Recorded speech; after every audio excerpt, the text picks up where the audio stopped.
लाउथोक्ट्रगसु buffer zone लेते officially ओइना खंगनद्रगसु अदुम चथोक चसिन तौबददी ओजा खितंग लानगे तौबददी मसिदगी हेना चंगबा यारो हाबो वाफमदे दुम थमलगा लेरिबने दुम ngakselगा लेरिबने ओजा साइम तांगदी कोइगी हाइरिबा केनोगी स्पोक्सपर्सन थमलाइबा वाफम सिदा ओजा कमाइना येंगबा याय अदुगा वारी फन सानरुरबसु सेंटर की लीडर सिंग नत्रगा चीफ मिनिस्टर गा वारी फन सानरुरबसु पॉजिटिव ओइबा लंबीदा लाकनबगी लंबी ओइरगसु Manipur की territorial integrity kai haloi haiba wafam si lakpana makoide yaningdaba amadi adum tonganba oppose torokpagi wafam se adum thamlakpa haitare kuki zo miyamna yaba ngamloi haiba wafam je adum thamlakpa oza sam tang je kamai ni yengbai masida kanagum tana haiba se yaroi darabra nadragana masima yade haiba adum hairaroidra adudi koigi leiriba issue se adum makha chathara leigidore smain sum tung koina leiki gadori bra oza kamai thamini sa hai koina question number ko arise to ko edi kuki jo council gi magi lai statement president no shum yeng matam da mamangi lenga ma ka phir sa 15 ya da poram khlai me mamangi lenga mamangi leader ma ka kun 15 ya da poram khlai mamangi leader ma ka kun poram khis 15 da bidi hanagi chief minister Biren ba Biren kauram bor di ko yaroi hai ma moina ko moina sik ko tom jo ni ko ai na sum uji bani ko that means sai area ji de yam sathiba conspiracy political rajniti gi manungi ko mogi politics ki manungda rajniti ki manungda kai gum khara lai ra ba sumadi yam mek lam khudam uli moi si tasena government hadi khudam na se for example sam sathiba leader oi gera yam sathi da leader oi gera oining go oi suno du moina taliba demand di sathi gera sathi ro da common agenda mo ga do ne ko khudam moina say for example moina pami ji union territorial separation tale demand ma oi phang da pi pi da ba du na government thau ni ko adu taliba demand do matam du leader si yamna wild ba Hitler bu mo gera natraga yam sathi ba ko gi kanu mo Trump mo gera ko pramane to geri ko yam sathi ba ko gi kana da yam sathi ba ni pa mo gera natraga yam ing tak ba ko gi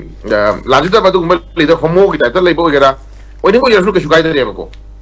adu mo ne taliba government taliba common agenda do di sathi ba ki demand ing tap kira ing tap demand amdi ko do bune ba sai area si to moina particular slightly ko hana ki former chief minister Biren ba Biren gi lenga oitara ga di nata Biren adu oitara ga di koi ori sana ba yaroi da ni ga hai ba ko sum lein amda lein si go kano sanai ma adem me sadon tak padi mogi party BJP party nata ga mogi MLA sing marakta leaders thinning ba nata ga kai ko khara adu ma mana pot khara adi ningai torobni na ngang ningai torobni na marma mati pdr roidana aduga sagi se Biren sindu aduga wari no synergy habal du moksu ikai bani na marma thamaga leaders sining badagi ko marma thamaga leaders sining for example se hanagi government na deputy CM piram dre na natra kana bhaja minister ka piram dre na ko kogi moi hanagi MLA sinda adi Biren sindu example ni wani ko akon amang yamak kanwa na de laiba tawloi pa manungi ora political drama adi wani khajena poto moi basen gi ham munaba na tamai basen gi ba leader munaba na tamai basen gi posa khara munna bhona matamda angang ningai kan base man apam padam do phangdra ga su ha khogi karani ipai phugi poruda khogi utom marin na samu le lo ha na ngang ningai tawe do ko adubu oibidi ada poni dina oibidi ada photo de ka dawre ningai tawramina magi phim thokpa TM na bhona bada kayum khara pi tare na trasna ma adugi type ta moina taliba demand di phangbe or phangda bi madam that is another method madu di kani government mathau ni ko adwa praja khoi ju khoi rai ni madu pi basnya ra basu khoi patlam ni ko manipur thugai bi yaroi manipur kai bi yaroi manipur basi tawa yaroi basi praja lehori praja miyam gi apam ne ko adi I ta na kan ha basi mo khoi praja miyam na thamo phom ne ko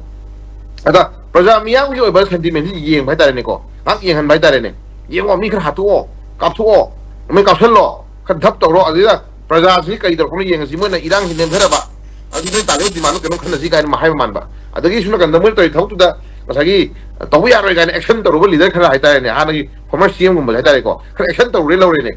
adi ma le na di khoi ni ngai ya roi gan hai kan da sagi mo manung da ma sindu khro du ne ma sindu ji ada khoi masih kan khana ji gan moi masin gi inan ma no drama am sai ya ga ya ga mami basum paslo mami la khre ba to me issue je sana ma ko si haji haire na sia ko si PS hawkipna ngasagi hasiki lagi kariba hasiki la loboi leader do ai moi bang thas pan bai tan mutal ni no sanai ma pan pajaning dra ni moi singi ko adna hasiki political dialogue mana tragadi yaroi moi hai ko re na political dialogue si political dialogue to ge hai taragadi wai kai dam ta moi misam hapno ba pang jeningi se sanai ma political dialogue ma thau ta re political dialogue tragadi ko solution lai hai taragadi misam kai dum misam haram ni lai ba rupi ngang geng rep to hai lai ba sanai ma tawro dana tawno me tawro dana gomen tawro gomen mi hat kera pha kera pun gira gomen si phai kam la kera pun kera tawro adu tawro ma tungda political dialogue sa je na sa ro na yeng asi letsi adu misam halaga misam game re to angang halaga political dialogue to ni sunu kandana khoi leaders ni namu forgive and forget and ha forget and forget na tro adu di सरकार अमन लेरी सिगी ओबा मनुंगी नुंगी बो हंथोक से मिसम हालो अंगांग हालो नुपी गेंग rape तोरो yum मै थारो को तोनरो अदु नमेसे तोनरो नमेसे हालो दुगा नोगी demand खै ग फमिन रो सानर से ता गदि अदु एखै प्रजा सिबु खै की कया तारे करि उरगा कुसम लाखरे बा सुनाय मा को अदु अनजल लगा मु लीडर सिंग नामु फॉरगिव एंड फॉरगेट तोरो सि कैनो पेथु ओनो जु पेथु कैनो गाय को खैदा को सी नोय तो सिनमन न सी याम नोय त्रिजी का नि सनाय मा मसी तहुई दब थवा मने दुना हजिक लई पोस इशू से केजेसी को हजिक केजेसी जे हंदक की लेवल लीडर्स नम के दौरे केजेसी जे हजिक रेकग्नाइज तौरे हबदी वरी सनर रोमिन हजिदी केजेसी को वमन लई हबसी मा खोई खंगे नत्रा हानगी लेबिरम बदुगम leader Amna मतनुदा government पोपोसी J cane हारगदी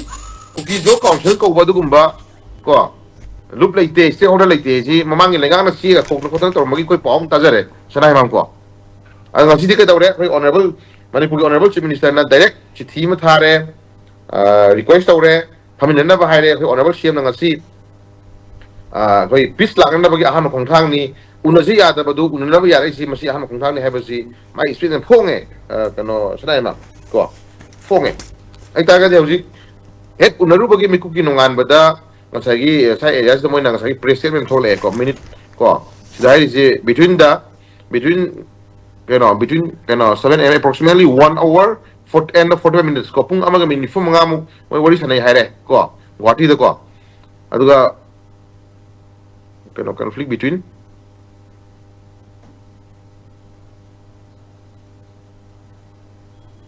sidai moi na haire sunai mam sidai is moi haji moi dum haire between the Maitei and the Kuki Jo communities say conflict between conflict between the Maitei and the Kuki Jo communities. The interaction was largely in Hare. Adi mo na Hare si Aikoina Kuki terroristing drug mafiazing ay nakoy na pala kasi nani po kunje hadi tangay sa namadu moy de laitre ko moy de laitre drug lalo masulay te moy daw si popi tha masulay te moy daw si ko hadi thubi ilang je आई थोड़ी इरांग सी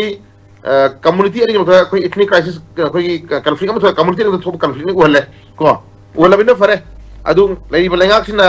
वारों drug तो वीरी बा नहीं बलेंगा किसी ना कुलाई पिछाड़ा पारी बस फूक अंगुन तो इतनी लामे आमसे अदु इरांग तो लेते हैं लोग भी आ रहा कुछ हंग मरे को अदु तो वीरो नो वारों ड्रग तो वीरो नो पोपी थान बिरो तौन बिरो को हैनिंग में ले बा मी मसाज ने नगा सी तो भी स्टेटमेंट हिंग भी होगा असी लाल का ना लाल है भाई को मैं ऑर्डर थोपी होगा को कुछ पीएन गे को असी सीधे डायरेक्ट स्लाइडली नहानगी तांग पुनगनी थोई मार्च की तांग पुनगनी थोई 2026 ता केजेसी एसआईपी पीआर 045 प्रेस रिलीज तो काना थादोरे कनाना इंफॉर्मेशन एंड पब्लिसिटी कुकी जो काउंसिल की भाई अदुन तरोगा स्टेट थादोरे हेडक्वार्टर लमका है लमका थोन मजू याबरा लमका थोन मजू अदम स्टेट लेगाना तुम रिकॉग्नाइज तरोबरा कुकी जो काउंसिल की हेडक्वार्टर लमका है थोलीजे मसी कौबल लेते लंका कौबल लेते ना हाई हाई रोको मैंने सु अदुजु हाई दे this is the first time yesterday for the first time the government of Manipur led by Chief Minister Shri Yumnam Khemchan Singh ko this is led by Chief Minister honorable जानते को led by high निको led by Chief Minister Shri Khemchan Singh a meeting with the leader of Kukijo Council ko si high रे को अदुदी Kuki-Zo council सिना इखोगी मणिपुर की लेरिबा leader अमदा उटकदोबा मागी व्यवहार तकोदोबा responsibility कनो उटकदोबा कसगी respect में हमदो सनाय मामसी हम कना हाइनिंग दे मसी मी मखादी पोले को मी मखा पोले ꯑꯩꯈꯣꯏꯅ ꯍꯥꯏꯖ ꯇꯧꯕꯗꯤ ꯐꯩ ꯍꯥꯏꯒꯦꯔꯥ ꯐꯠꯇꯦ ꯍꯥꯏꯒꯦꯔꯥ ꯑꯉꯥꯎꯕꯅꯤ ꯍꯥꯏꯒꯦꯔꯥ ꯉꯥꯎꯗꯕꯅꯤ ꯍꯥꯏꯒꯦꯔꯥ ꯀꯣ ꯃꯅꯤꯄꯨꯔ ꯀꯟꯅꯅꯕ ꯍꯣꯠꯅꯕ ꯃꯇꯝꯗ ꯃꯅꯤꯄꯨꯔ ꯊꯨꯒꯥꯏꯅꯕ ꯍꯣꯠꯅꯔꯤꯕ ꯀꯥꯡꯕꯨꯁꯤꯡꯗꯨꯒꯤ ꯃꯊꯛꯇ ꯆꯞ ꯆꯥꯅ ꯑꯦꯛꯁꯟ ꯂꯧꯕ ꯉꯝꯕ ꯃꯤꯗꯣ ꯑꯩꯈꯣꯏ ꯃꯊꯧ ꯇꯥꯏ ꯀꯣ ꯗꯦꯟ ꯑꯃꯅ ꯈꯨꯟꯗꯥꯃꯤꯟꯅꯔꯤꯕ ꯐꯨꯔꯨꯞ ꯈꯨꯗꯤꯡꯃꯛ ko indigenous people khuding khundami khuding makse matu na ma sokpa yaroena thongna phana ngang mang mi do ke thong tari tari ko masi yana ba ta pa to duna di madu di koi okhan sa khani duna ji kuki jo council je hara di panga ngam bani kuki jo council je council nai ji kuki jo council nai ji mamang na khoi tab matam da masi ahan ba reform do matam da kuki jo council da kana kana yawre mogi church ki leader mayam yawre ha gre adagi ITL ki kotu ki kana kana falana tu ko da du mogi lalhogi mogi sanogi sudre ka musungi mogi leader mayam yaro kanda apun ba sema parents body ne ma haire natra adu haibodo mamang da bo to ko lan mayam tu da mamang lenga ama mamang leader ama na thigam matam da mogi DIPR da mun phone matam da kuki jo council ko leite ko te kana phone iba adum official letter ko idum unare khanare hajina madu hajigi leiba leaders na madu recognize to bire kuki jo council ko lei na recognize to bire ngasidi mami matha pala president to ko hore ko president to ko hora mina sunai mam masi kuki jo council ko lei re headquarters lamka haire si jo dum koi adum recognize to utare ko recognize to utare aduna masi lei lengak sina koi madu gi potuma koi kitang miyam da tang singdo janingi ko kitang singdo janingi lamka ko bo leibra ko lamka ko bo leibra then namana sagi se kuki jo council yawi kana kana no kana yawi kana na parents body ko no haibagi sab sab detail sama koi ani khanun janinge adu bo ai gi okhandadi ai ju government letter ba igi khanjari pakumam ta question na khanjari ko kuki jo council ni yawi ba miyo ni kana no ko adi kana kai manipur ka pil le ba miyo no kamai to uno kam to uno magi details ni khanun dana koi hangi khanjari sanai ma adu ju si irubada hangubada amu sai kar haini kai do hangai no gaina musum koi adum katuran to bir katuran khan mai ko aduna manipur se koi wa hangba yadraba ko adagi kano ma khangba yadraba du mi state mo oire aduna lai film se koi yam nungai te aduna lai film se kuki jo council unadingai adu dai wa ka shlekte kuki jo council gumba mana sai gi kai haini guwahati ta na phamin na kanda koi manipur gi du gumba leader ma not only for my debate as well as the equation community contra marina fundamental ba koi fruit singi leader oi ba du mas minister ma masagi hekta the yagani ai to to simadi masidi koi nuaite adu good faith masagi forgive and forget ai boi do forgive and forget to adu du sa poi taraga di du du ta hai poi taraga di kashu kai de adu di mamang da sina gariba mangna gariba thi bhangna leiriba adu di masagi se loina lei khudin lokse masi government na forgive and forget tawre ko the ji dangang mayam hakhi bodo adu jo hakhi ba mayam ju forgive and forget tawre ngarang na hangi sika da sigi bodo forgive and forget tawre adagi army campus ta mang kaman babu do forgive and forget tawre adi ngasi thi ba khana leiri ba khogi khogi lingthoi ngan bi ka no ga khogi hemaji ki forgive and forget tawre je ngasi lengak na sing hai bi ro ba koi kaw thok na ji kaw thwe yare government order thwe forgive and forget tawre declare ko piro o mo sa piro sa na gom je sa na ma yam no itel na kuki jo council je ka ngang ro so koi da yam na bias leiba ko shanti pam da ba koi je yam na kam to ta du ura ka na shanti pam je mi je kana san peace ki khong je ta ba da sang ba yaro e kam bu bi thingi ba peace ki khong je ba sujam bu sang yaro thingi ba peace hai bo wai do yo ya da ba sujam pur peace hai bo wai do yo ya da ba kang pi peace hai bo wai do yo ya da ba ko ki te ko peace hai bo wai ji tholaga sarpada sang ba yaro thinga ba jaga sing do adu ki mission peace pa me hak taraga di confusing ma le hare ko marin le raga na moi ki mina peace hai to law tholo ba cycle na thola kera bike thola kera adu helicopter thola kera car thola kera ambulance thola kera peace hai bo wai tharaga ba tholo koi welcome to bi ge ba when the peace hai bo wai do phiran hai raga sujawi thoro angang lu pira ni para ma thodo piro ba ko angang lu pira nu para natraga mo ki MLA ra natraga mo ki dalhobi leader ra natraga mo ki popi tha bo gera drug tha bo gera ko kana ko mi ma chu sampu ki flag hai raga peace land jina flag ko hai full over chu sampu solo ba moyang lam khai da kedok jo hai bno khoi kedok ge khoi moina pam no kedok ge khoi kedok ro oge ko kedok ro o se la ge ba peace hai bo to thar tholo ba ai khoi na peace puraknabagidamagta peace and law by koibuna forgive and forget peace palm the moiguna I get yawe from the target tonight mam city city ekoi ai haisni city am ngai to sinama leire basna na masi apon ta mate ko masi apon tungi leiriba tungi mironda ekoi apto sahi se sahi tara ke matungda kun matungda kari um torka ke ha ngamdre lore na usia ekoi mekti kam to onsen lamda ke moji ke dore peace se tok silma ma am ke dore nenga sanare noi ka patu noi ka patu ko irang ka patu ko na tali yar ko na roi ga na kem jena pa thale adu haji amuk atopa community ma dam onsen le ko atopa community onsen le haji amuk ko atopa community no onsen le haji amuk ado nagagi haji deputy cm oibiri ba kariba kari ko gi honorable kari no mai dai ne dikho ai ba ne hai dai ne sanai ma adu ki deputy cm oibiri dura di litan no mai kapsal le kun no mai kapsal le no mai irang yum mai thare thare adu ga nagagi deputy cm oibiri ba adu mo honorable dura di susapur tal chalaga peace ki oi sanaba ga me ba ko peace to hai ba ga me ba adu ga deputy cm oibiri ba kang phopi gi inja ki ge na di ulkhul dana chalaga na traga na kai ro sa pi ganda koi peace leina sigo koi thawkum sigo to kai thingme hai ba hai ni ga na adu gi sin koi u de ba koi na ko adu di question je koi tongna ma su ya koi u da ba yo ma su ya do ga su miya na ta ba do deputy cm ni chak ki gendo ki gendo adagi kano do koi adu mla do koi ku ki mla tara do moi ta sing na moi di manipur chuka si pam da bane manipur chuka si ya da bane moi ye ke to ko himan bagi moi adu to himan bagi moi je adu ni da ni ga na khan me ya bu khan ma di upi ro ba ko upi ro ba sumna kan na thap tau na masjid da numit kunni mam da sing ko da woni numit kunni gi manung da pham da to ko da woni law ba moi gi kari ba kuki gi terrorist kalo ga mu sing do deputy cm pa pira ka da numit kunni manung da moi senguk tra ga di ira da pham thau tra ga di har kan to ga mu sing do haji kai da wora ke ba deputy cm ki matai da mu ke daure rd minister haptan gi bidagi ke daure masagi numit kunni gi manung da pham da to ka da ne har mu sing do percentage ye na bi thun le ra ba ko ha jeni gi ko pare adu deputy cm da na rd minister pasil amina ekoi khan lokshin ra ge noi matha ka sa ro ko noi matha ka sa ro ke khan lokshin ra ge noi da kara to holo ai karor ka supi de them ya ro na hai ro karor kha khai do ro noi su dum ngai ro ko karor kha la ho ra ge adagi nomai le ge maru le ge adagi ka phasi ho ra ji ga na yu da po ne ha bari da sna kan da wa ne da lei bo sakshi de ko ha jin ning se thamoi sengam sangi lei bo sarkar thamoi sengam sangi lei bo sarkar je koi bu praja mi la kumsa mari sorry kunha taruk community kumsa mari kundari kumu sing je nungshinahan ge natragna yanahan ge natragna phajan ge ta ga di lei bo leaders sing gi na thamoi seng wa nganam sangi ba ko sumna kanda kuki terrorist sing drug mafia sing hai lai ni kari ma gi yang ngang mani pa to ka minga ba psycho de sigi emele do paulen hokki pai bro still lo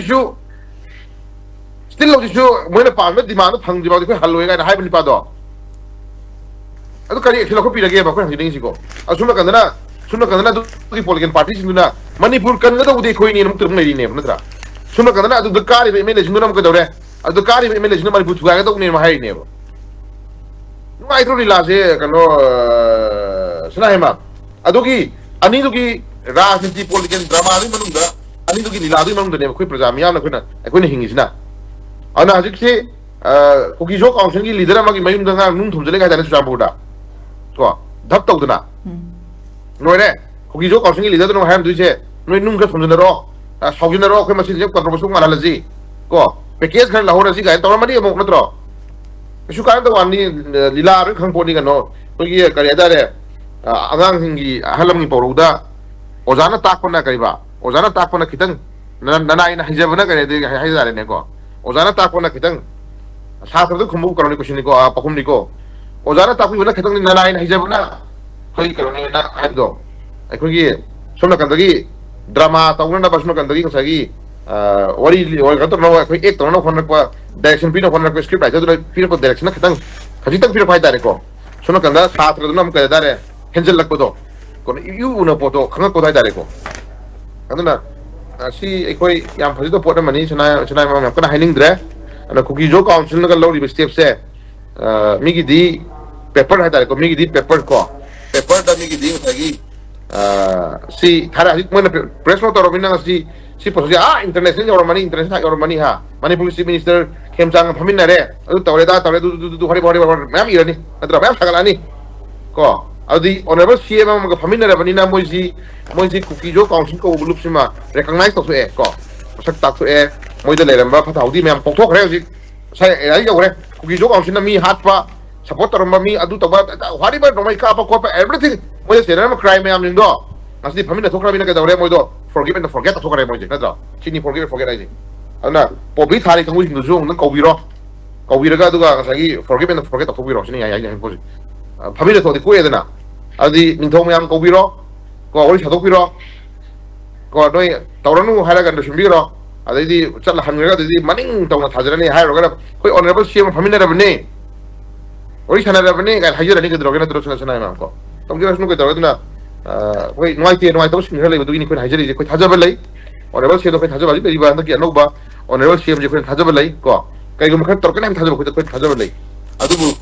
tawrai ba khongthang khara sina koi ta pa koi du hangning ba den nuai ta ba ko leader magi magundo karem khalak pa moina ko si ko ki jo council gum mana Manipuri phajaga ba du chief minister magi kanu je koi power magi sagi lagi do ba sagi magi thokdang ut ka do ba pi do respect mangon lagi do magud mayam je ko ki jo council gum mana sagi kara ni president thok ka na sagi cham na ko irai line na cham na ko ai president da ko ki Manipur government of Manipur led by honorable hairiba ko led by honorable hairiba ko led by chief minister ko moi thui jim ding mi ko for the first time yesterday for the first time the government of Manipur led by kana honorable hairiba ko chief minister Siri Imnam Khemchan Singh yam nuai tro kano sanai ma ko gi miyo bagi bebhar thogolon thakshi khashi ga ise adu matam ko yaw kangu natabni na asagi khara chingaga khara khet laga ko adum hing pusi mai lagba du kuki jo kangu ni na ko asagi ahal man ka inga ga dage adagi mathak thong ka ha ga dage protocol da asagi leibi honorable CM da ko na ga waji chief minister da ha do shniya bra pramani ko governor da ko na asagi governor da ha do shniya bra ga ina adagi ko gi magi tham de le jeri pihom to ko respect le jeri pramani ko adu tok da bhai tare ko am led by chief minister si Imam Khemchan Singh oi agang oi tare ko hajari ji ko shubu dikhai de apik ko da ko shumuri adana shumba president thok madam da ulli ba magi respect se nuai te ko duna shumba mayam ni thok da nabi do makhata badi oi ahan ba unabam thu unabi rure makhata badu di ko gi ato pa minister mayam lai ba ko ato pa council MLAs mayam lai ba deputy CM ani do title lo ni hin basu ya pon ni tra adana to mi am to honjarin khale hajabani ko hajari je ko rabdi kari hajaruni tabu sagi area si da masagi crime doriba drug mafia terrorist ki thok tori kangu jingje moido oina koina masagi recognize to wiba thona happy ba adraga na moina ngang boda nungai ba ya pot ma moina semjen thang do wari me am sara bada papangan thona oina pata moina thon magi khongthang do madi pam